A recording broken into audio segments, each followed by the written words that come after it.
que é a constelação familiar? A constelação é, na verdade, uma filosofia aplicada cujos efeitos muitas vezes são profundamente terapêuticos. O método é baseado nas descobertas do alemão Bert Hellinger, que percebeu que num trabalho em grupo, ao colocar pessoas para representar membros de uma família ou de um grupo social de um cliente, mesmo que essas pessoas não conhecessem absolutamente nada desse cliente, elas se movimentavam no campo e apresentavam reações reveladoras que explicavam muito o que de fato estava acontecendo naquela família ou naquele grupo social.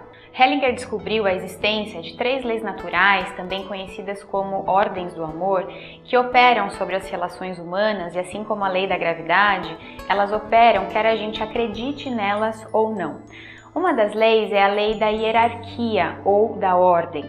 É uma lei estabelecida pela ordem de chegada. Uma forma muito simples de explicar essa lei é a seguinte: quem veio antes, veio antes. Quem veio depois, veio depois. E ponto. E como diz o Décio Oliveira, que é um médico e professor de constelação familiar há mais de 15 anos, o mais importante é o ponto. Quando essa ordem é violada ou invertida, por exemplo, um filho sai do seu lugar e passa a assumir o lugar de um irmão mais velho ou até mesmo o lugar dos próprios pais. Essa postura, no fundo, de arrogância acaba por trazer consequências para esse filho, para todo o sistema, muitas vezes através de fracassos e doenças. Um outro exemplo de violação dessa ordem é quando os filhos exigem dos pais mais do que aquilo que os pais lhe dão. Essa postura de exigência e de cobrança acaba trazendo amargura para esse filho e muitas vezes destinos difíceis. Uma outra lei é a lei do pertencimento, que é estabelecida pelo vínculo, ou seja, todos de um sistema familiar pertencem e devem ter um lugar. Uma forma de violar essa lei acontece geralmente quando um membro da família é excluído, seja por questões morais, por doenças, por segredos familiares, por qualquer outro motivo.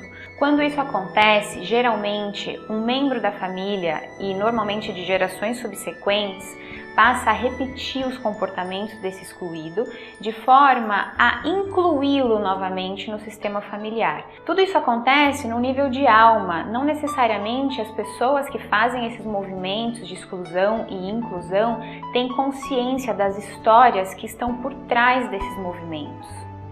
A terceira lei é a lei do equilíbrio, estabelecida pelo dar e receber.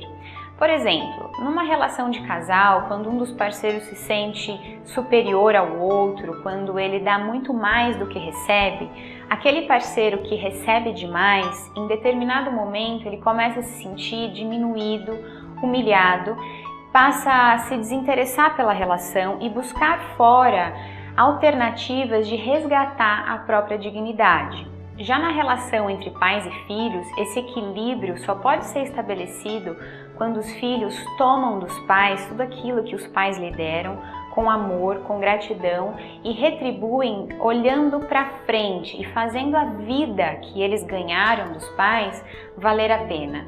Porque a vida é algo grandioso demais e não há como a gente retribuir isso aos nossos pais. A única forma é fazer a nossa vida valer a pena. E o que eu tenho percebido é que só o fato da gente trazer essas leis à consciência já gera transformações profundas na nossa vida.